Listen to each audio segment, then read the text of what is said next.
Welcome to Cheater Confessions. Let's get started with today's story. My name is Adam, and today I want to tell you about something that nearly destroyed my marriage but also changed the way I see relationships forever. My wife, Clara, and I had been together for 6 years. Like most couples, we had our share of good times and bad, but over the years, I started noticing something that I should have recognized a lot sooner. Every time Clara didn't get what she wanted, she would shut down emotionally. She wouldn't argue. She wouldn't explain. She wouldn't say what was bothering her. Instead, she would withdraw from me, from conversations, from intimacy. At first, I thought she just needed space. Maybe she was stressed. Maybe she was in a bad mood. But the more I paid attention, the more I realized it wasn't random. It was calculated. Whenever I said no to something she wanted, whether it was a favor, a decision, or even a simple request, suddenly she wasn't in the mood. And it wasn't just about physical intimacy. She became distant, uninterested, cold. And like an idiot, I fell for it every time. I hated the tension in our home, so I would try to fix things. I would apologize first. I would reassure her. And sometimes, just to get things back to normal, I would give in and let her have her way.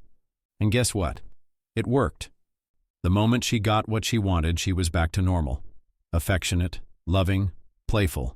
Like nothing ever happened. Looking back, I see it clearly. Clara knew exactly what she was doing. She had figured out how to control me without ever having to raise her voice or argue. She made me feel like I was losing her. And for the longest time, I believed that if I just kept her happy, we would be happy. But this time was different. The moment everything changed started with something small, something that shouldn't have been a big deal. A week before Clara's birthday, she started dropping hints about a luxury spa resort she wanted us to go to together. At first, it was casual, just a passing comment here and there. "Babe, did you see that new resort that just opened? They have an amazing spa." Or, "Sophia went last week, and she said it was the best experience of her life." I nodded along, not thinking much of it. Clara liked nice things, and that was fine. But as the days passed, she kept bringing it up again and again. It was no longer just casual conversation. She was planting the idea in my head, preparing for the moment she would expect me to agree. I should have known what was coming. One night, we were watching TV, and she casually pulled out her phone and slid it toward me. "Babe, look at this place. It's perfect. We should book it." I glanced at the screen. Luxury 5-star resort, full-service spa, all-inclusive package, weekend getaway. Then I saw the price. $1,000 per person. I felt a knot form in my stomach. We had other expenses to take care of. Bills, car maintenance, groceries, and a few things that had already stretched our budget thin. I cleared my throat, choosing my words carefully. "Clara, I don't think we can afford this right now." The room fell silent. Her lips pressed together, and the brightness in her eyes dimmed. It was a small change, but I caught it instantly, that subtle shift in her expression. The same shift I had seen countless times before. It was like flipping a switch. "So you're saying no?" Her voice was flat, emotionless. I sighed, keeping my tone neutral. "I'm saying let's think about it. Maybe later in the year." I wasn't shutting her down completely. I was trying to be reasonable, but I already knew it wouldn't matter. Clara let out a short laugh, but there was nothing amused about it. She leaned back, crossed her arms, and muttered under her breath, "Right. Maybe later. That's what you always say." And just like that, I could feel the shift happening. That cold distance creeping in. That silent punishment about to begin. We finished the episode we were watching, but she didn't say another word. Not even a glance in my direction. She wasn't arguing. She wasn't explaining. She was just shutting down. I had seen this so many times before. When Clara didn't get her way, she didn't yell. She didn't argue. She simply disappeared. Emotionally, physically, intimately. And it always worked. Because when she did this, I would bend over backward to bring her back. I would apologize for upsetting her, even if I hadn't done anything wrong.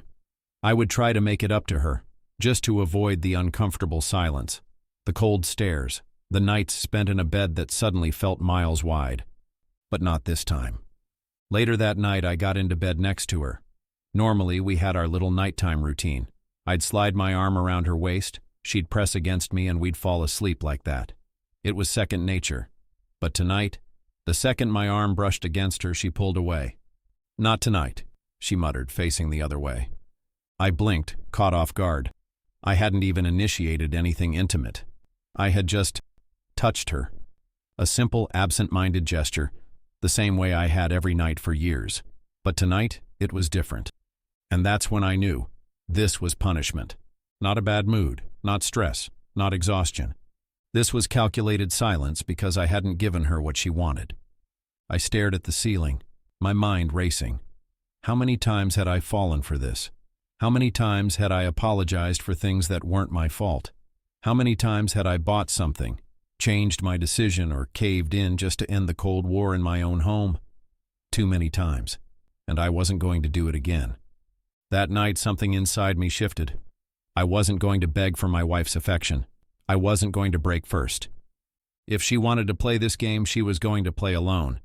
Instead of chasing after her, I did something different. I focused on myself. For years, my energy had been tied up in keeping the peace. Every time Clara got distant, I would scramble to fix it, to get things back to normal, to make sure she wasn't upset with me. It was like I had been trained to believe that her approval determined the atmosphere of our home. But this time, I refused to play the game. I stopped apologizing for things that weren't my fault. I stopped waiting for permission to feel okay. And instead, I started doing things that actually made me happy. I dusted off my old gym bag, the one I hadn't touched in years, and started working out again. I wasn't doing it to impress Clara or to make a point. I was doing it for me. I liked the way it made me feel, like I was in control of my own body again. The soreness in my muscles reminded me that I was pushing myself, making progress. I started playing basketball with some of my coworkers after work. Nothing serious, just a weekly game at a local court. But it felt good to be out there, moving, laughing, feeling engaged with something outside of my marriage. And then there was photography. Before I met Clara, I used to take my camera everywhere. I loved capturing things, small moments, interesting faces, the way light hit a city street at just the right angle. But over the years, I had let that passion slip away. Life got busy and I convinced myself it wasn't important. Now, for the first time in years, I pulled my camera out of the closet, wiped off the dust, and started shooting again. I took photos of everything. Street photography, sunsets, even random textures on walls. It felt like I was reconnecting with a part of myself I had buried. And for the first time in a long time, I felt good. I wasn't walking on eggshells. I wasn't analyzing every little shift in Clara's mood. I wasn't waiting for her to forgive me or for things to magically return to normal. If she wanted to be distant, that was fine. I wasn't chasing her anymore. And that's when something interesting happened. Clara expected me to fold, to apologize, to beg for her affection like I always did. But when I didn't, she noticed. At first, she acted indifferent, but I could tell she was watching. When I left for the gym or stepped out with my camera, her eyes followed me. She wasn't used to this version of me, the one who didn't need her approval. Then came the night that changed everything. Mia, one of Clara's newer friends, came over for dinner. When we had those kinds of dinners, I usually stayed in the background while Clara dominated the conversation. But tonight, I was engaged, confident, present. Mia noticed. "So, Adam," she said, leaning in slightly, "Clara told me you're into photography. You should show me your work sometime." I smiled. "I'd love to." It was subtle, but the energy shifted. Mia was flirting, and I flirted back. Nothing over the top, just enough to keep things interesting. Enough to make Clara notice. Her posture stiffened every time Mia laughed at my jokes. Her expression darkened when Mia smiled a little too long. But she really felt it when Mia, smirking at the door, said, "Adam, you're way more fun than I expected. I see why Clara married you." I saw Clara's face change.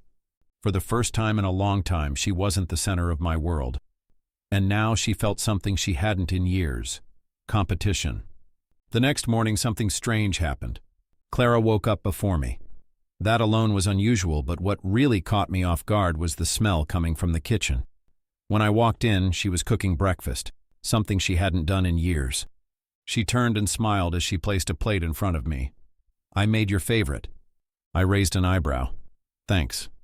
I didn't act overly excited. I didn't reward her effort. I just ate. Over the next few days, she kept trying. She started wearing makeup again, even when we were just at home. She asked about my day, laughing at things she normally ignored. She started touching me more. Light touches on my arm, playful nudges. She was testing the waters, trying to see if she still had control over me. But now, I was playing her game. I didn't give her cold silence, but I didn't seek her out either. I didn't initiate affection. If she touched me, I barely reacted. If she flirted, I responded politely but never pushed for more. At night, I turned over in bed before she had the chance to do it first. I wasn't being cruel, I was just letting her feel what I had felt all those times before, and I could tell it was driving her crazy. I was sitting in the living room, casually scrolling through my phone, when she walked in and stood in front of me.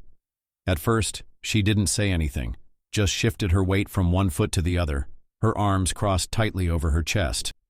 Then, after a long pause, she sighed. I feel like we're not as close anymore. I looked up at her, waiting. I wasn't going to fill the silence for her. She hesitated, then spoke again. Can we talk? I set my phone down and nodded. Yeah, let's talk. She swallowed hard, like she was struggling to get the words out. I miss how we used to be. I leaned forward, resting my elbows on my knees. Clara, I love you, but I'm done with the games. Her eyes widened slightly, her lips parting like she wanted to protest. Games? Yeah, I said, keeping my voice calm but firm. The silent treatment, the emotional distance whenever I don't give you what you want. That's not love, Clara. That's control. She opened her mouth again, then closed it. No denial, no argument, just silence. And for the first time, I saw it. Realization hitting her. She had always been so sure of her power in our relationship, so certain that she could pull away and I would always be the one to fix things. But this time I hadn't. This time, I had let the distance stay, and now she was the one feeling it. For a long time, neither of us spoke. She lowered her gaze, her fingers twisting together in her lap. Whatever she had expected from this conversation, it wasn't this. It wasn't me standing my ground. And I could see it, the first crack in the pattern she had built. From that day on, things changed. It wasn't an instant transformation, but I felt the shift. Clara stopped using affection as a weapon. The cold silences, the calculated distance, the way she withdrew when things didn't go her way. It all faded. Not because I demanded it, but because she realized it no longer worked. She also stopped rolling her eyes when I disagreed with her. Before, any pushback from me was met with irritation, like I was challenging her authority. Now she actually listened. We still had our opinions, but she no longer treated my no like a personal attack. And me? I learned that I deserved love without conditions. For the first time in years, I had a voice in my own relationship.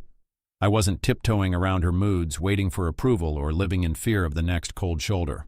I set a boundary, and because I stood by it, our marriage became stronger than ever. Not every relationship works this way. Not everyone is willing to change. But if your partner holds love and affection over your head like a reward, ask yourself, is this really love, or is it control? Because real love isn't conditional. It doesn't punish. It doesn't make you beg. Real love is given freely. And for the first time in a long time, I finally knew what that felt like. Thank you for watching.